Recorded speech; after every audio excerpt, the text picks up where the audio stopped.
siya araw-araw. Kaya hindi ko mapigilan na maging emosyonal kapag magbanggit ako ng pangalan ng nanay ko. Basta pamilya ang pag-usapan, yan ang weakness ko.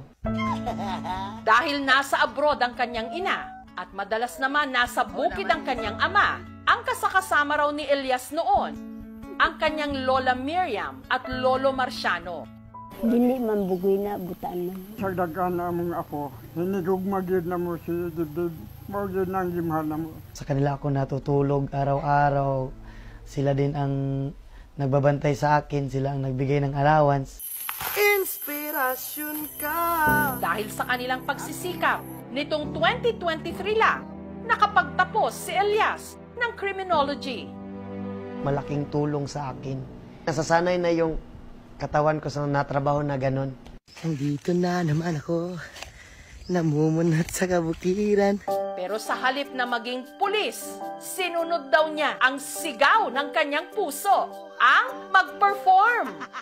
Inumpisahan niya sa pagva-vlog. Ipinakita ang kanyang buhay sa bukid. Dili po na mawala tong kagandahan diya. Ay! Hanggang nagpasample ng kanyang boses at dance moves. And the rest is history, ika nga.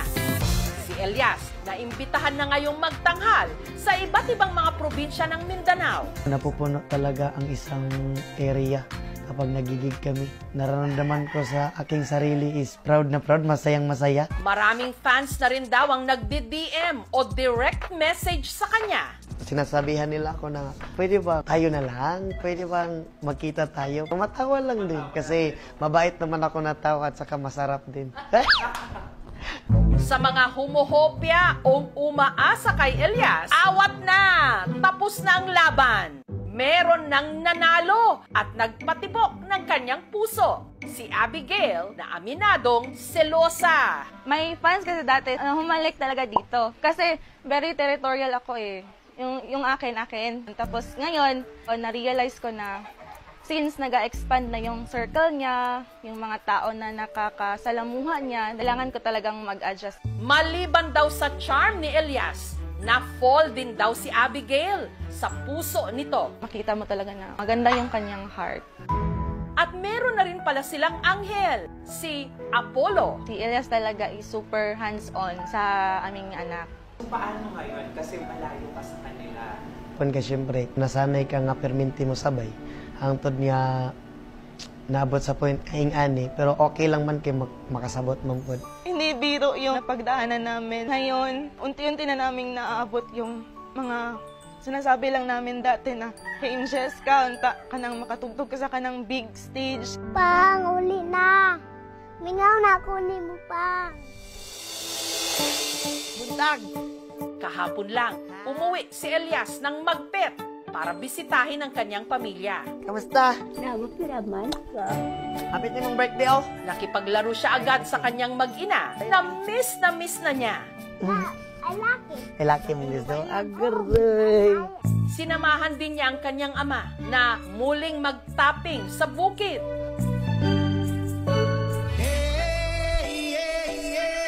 Na sinabayan pa niya ng pagsayaw.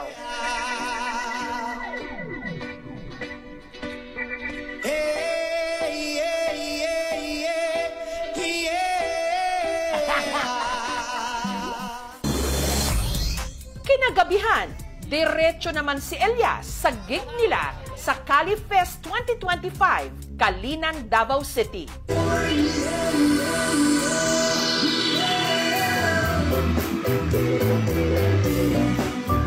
Ang hindi alam ni Elias, may sorpresa mula sa kanyang #1 fan, ang kanyang nanay Ninita, all the way from Bahrain. Stay always humble at laging pasalamat sa Panginoon sa lahat ng na-achieve mo at laging mag-iingat sa bawat event na pupuntahan mo. Tatandaan mo na narito lang kami ng pamilya mo at laging susuporta sa magandang hangarin mo sa buhay. I love you, anak!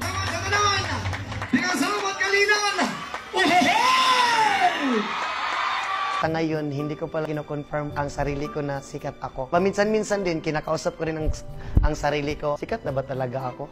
Kailangan ko pa siguro magsipag para maabot yung pangarap ko. Gusto ko kasing whole world. Huy!